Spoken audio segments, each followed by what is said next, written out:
Hello ladies and gentlemen, and welcome to a new video. This is a very impromptu video because I wasn't really planning to do this video until today actually. The video I've been working on and I wanted to release this week, I'm a little behind on. There's some stuff I really want to do with it, so that's going to wait a little bit. So I want to put something out. So I am going on vacation. I'm going home next week, so I won't be around to do a video.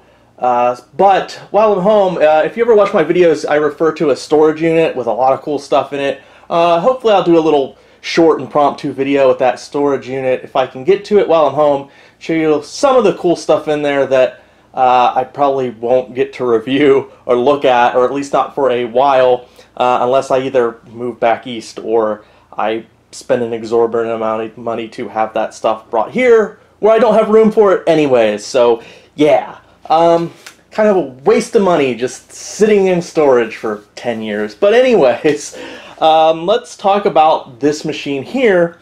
It's not really extraordinary, but it does have a really cool, sort of cool, very early socket 7 motherboard in it. And, you know, usually something like this I probably wouldn't do a video on at all unless there was something kind of special or unique about it. And there isn't, but I thought you guys might get a kick out of this machine because it is kind of interesting. It's not really unique per se, but it is interesting, especially with that very old socket 7 motherboard. So as you'll see, it is missing a CD drive. I just haven't put a CD drive in there yet. This is a build from Polywell Computers. Everything on this thing, you know it's from Polywell because it has their name plastered on it with a sticker or some kind of serial number badge, like the hard drive and everything. Even the sound card. This is the sound card that was in it. This is just a Sound Blaster 32. Cool little find in there, but even this has the Polywell Systems sticker and a serial number sticker plastered on it. So apparently they're still around. I went on the internet and I googled them, and they still have a web page, and it looks like they're still selling sort of custom-made computers. Mostly looks like workstation and server stuff that I guess they kind of put together for you. It's kind of like Dell or Gateway, companies like that. But yeah, this is a Polywell computer from the mid-90s. So kind of cool case. I do like the styling here. I like how it says Polywell, and it's kind of different. This is, well, your power button's right here, and it's this big chunky thing that sticks sometime.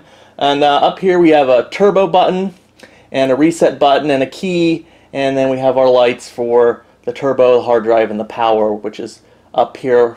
So yeah, I do know there was supposed to be a CD drive here, and this is not the original floppy drive. It didn't come with a CD or a floppy.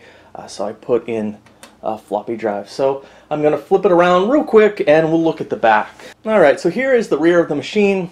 Got our power supply up here. Another Polywell Systems sticker with a serial number. Serial and printer ports. Nothing too fancy. This isn't a proprietary case, so if you want to take about the motherboard in there and put in a different one, you can. It is an AT case though, and there's an AT motherboard. This is a graphics card I just put in for it to work. If you can't, you can probably see it a little bit. That is a PS2 mouse. So there is it's not directly on the motherboard, but there is a header. A lot of those early, you know, socket 5, socket 7, even some 46 motherboards had that, where there was a header and you could hook up a PS2 port to one of the slots in the back. So now I'm going to open this thing up, and we're just going to take a quick look at the motherboard, just because it is a very early socket 7 board, and I thought it would be interesting to look at. And also, this is going to be a good opportunity for me to express the horrors of Dallas real-time clock batteries. Now, if you watch any old channels that deal with vintage computers, it's eventually going to come up, the Dallas real-time clock batteries. They are universally despised among vintage and retro PC enthusiasts like myself. I hate them, and you will see very shortly why I despise them so much. Alright, so here's the board itself. Now, you would be forgiven if at first glance you would think this was a socket 5 board, because It certainly resembles a socket 5 board. Now, socket 7, as far as I can tell, was released in '95, and so was this board. This is probably the most archaic socket 7 board I've seen. I truly did think it was socket 5 when I opened it up. It has that long, a lot of socket 5 boards were like this long, more of a rectangle, I guess, than, you know, usually later they got short like this. But yeah, this is long. There's no AGP, obviously. It does have IDE and floppy and everything on the board itself, but it's just on the board. There's not even like the plastic around it. I think shortly after this time period they started putting the plastic guides around it. All 72-pin RAM. I think this board can take up to 190 something, maybe. I have 32 megabytes in it right now. The cache, interestingly, it uses the old I believe these are DIP sockets or a coast module. So you can't do both, but you can pick either a coast module or DIP chips. I believe that's what they are called for your L2 cache, and I believe it can take either 256 or 512. Yeah, see the power supply has the Polywell system sticker. They even stuck one on the motherboard. The hard drive, which I believe is like a Quantum, I'm not sure how big it is because I've never gotten into it, but it's under a gig, but it has a Polywell sticker slapped on it. 4 PCI and 1, 2, 3, 5 of these 16-bit ISA. So yeah, this is a very early board. It's a Tyan S1468 board. Let's see, and yeah, it's marked 95. Well, that doesn't necessarily mean anything really, but yeah, you can just tell just by looking at that this is a pretty early, as far as I can tell, socket 7. Now, the CPU heatsink, I put that on. Originally, this came with a Pentium 133, and it had like, it almost looked like a Pentium overdrive cooler on it. It was like gray and round, very boring. Well, actually, it looked kind of cool, very, you know, professional looking. I swapped out the CPU for a 200 megahertz Pentium, and I put this different cooler on just to see if it works, and it does. That's probably about as fast you're going to get for this board. This board, being so early, doesn't support split voltage CPUs, so you're basically limited to the original non-MMX Pentium chips, probably some K5s and 680s. As long as it's 3.3 volts, you should be okay, but not those later ones that are like 3.3 volts I/O and then something different for the core voltage.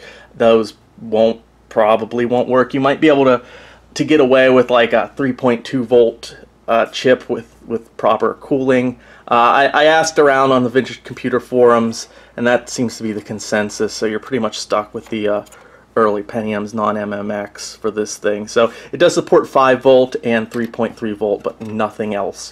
So yeah, and then down here we have the wonderful Dallas real-time clock. Those are just great, and what this does is it sticks you in a post-restart loop, basically. Yeah, this is one of those systems. So this is one of those systems where, of course, these batteries have died, and you're basically screwed because, you know, a lot of, at least later systems, hell, even earlier 486 boards, for whatever reason, systems that don't use these stupid Dallas real-time clocks, it doesn't matter if the battery's dead. It will stop holding your settings, but you can just skip all that and boot into the OS, and, you know, your clock will be off or something, or you'll have to set, you know, the hard drive parameters manually, but it will still get past post, and it will go into your OS, be it DOS or Windows or whatever. But for some reason, the majority of boards I come across with these stupid real-time clocks that are in this plastic case, usually they're Dallas, but I think there's also like Orion or Iron or something like that, or something along those lines. For some reason they get locked in this loop where you just cannot get past post. It's exceptionally annoying, and I'll give you an example right now of what it does. Alright, so I've turned the lights off so you're going to be able to see the screen real quick, because this is just going to be the post. So let's turn it on. That button sticks a lot. Yeah, see, it just turned itself off. It sticks. There we go. There's our lights. Whoop, focus. It's a little noisy. Alright, so there we go. CMOS battery low, CMOS display type wrong, run setup. Okay, so a lot of times you'll get to this point in systems that don't use the Dallas real-time clock, and you can just bypass this basically. But we go into setup, you know, and it uses this BIOS. I kind of like this BIOS. I see this on a lot of the late 46 boards, like the 46 boards usually that have PCI slots, or just very late era sort of 46s around the mid-90s, and I kind of like this BIOS. It has a good bit of options. I don't want to... Anyways, but you go through, say we want fail-safe settings, yes. Save changes and exit, and then a lot of systems will just go through. As long as you've got the plug-in and powered, it will save those settings and it will just go to your OS. But here we just get CMOS battery low, run setup, over and over. So you're stuck in a post loop forever. Now, if you remove the battery completely, it won't even post. But that's the one saving grace of this motherboard, and I'll show you that in a second. So the saving grace of this motherboard is the real-time clock is actually socketed. So you can actually change it. Now that is a luxury on these boards, because usually it is not socketed. And if you want to get through the post loop, you have to desolder the battery and solder on a socket, and then, you know, either get a new Dallas real-time clock, which I've seen mixed results if those work or not, or mod one. Now I have a modded one that's kind of a hack job right here. So theoretically this should work. You kind of cut into the side and then you hook up 2 wires, but this doesn't really work. But it does do something different, which is interesting. So something is happening, but obviously it doesn't work. And let me install this and show you. Alright, so here we have, if you can see, it's awfully dark, our hack job Dallas battery. And then I will power this machine up. And then let's go to our screen. Sorry for that reflection. There we go, solve that. So, come on. Okay, so we get a different error. Yeah, so we get a different error. So now, instead of CMOS battery low error, we get a CMOS checksum bad error. But unfortunately, we're still stuck in that loop. It will not hold settings. So the error message is slightly different, but the results are the same. So even if I go into the BIOS and I set up the hard drive and I set up the floppy drive and then I restart it, I will get this exact same error. So obviously something different is happening with that hack job Dallas battery, but it's not working. So what I'm probably going to do is probably just go online and either get like a professionally modded Dallas real-time battery with a lithium holder on it, or try to get a newer Dallas battery that's still working. Like I said, I've seen some videos and you know, sometimes it works, sometimes it doesn't, and then see if that gets us past this this posting loop here. But yeah, but that's all I have to say about this machine. I mean, it's really nothing all that special, but I just thought it was kind of a neat example of a really early socket 7 machine. Card in there. It's a weird generic IGS video card. So they were a weird company that was around for a while, but yeah, so that is it for this computer. I guess I will see you probably, well, my next video will probably be about the storage unit and the goodies in there, if I do that video, or if I can get to the unit while I'm home. So I'll see you in the next video. I hope you guys thought this was interesting, and thank you for watching. If you like this kind of stuff, please subscribe. There's a lot of it that I've got here to do. So I'll see you in the next video.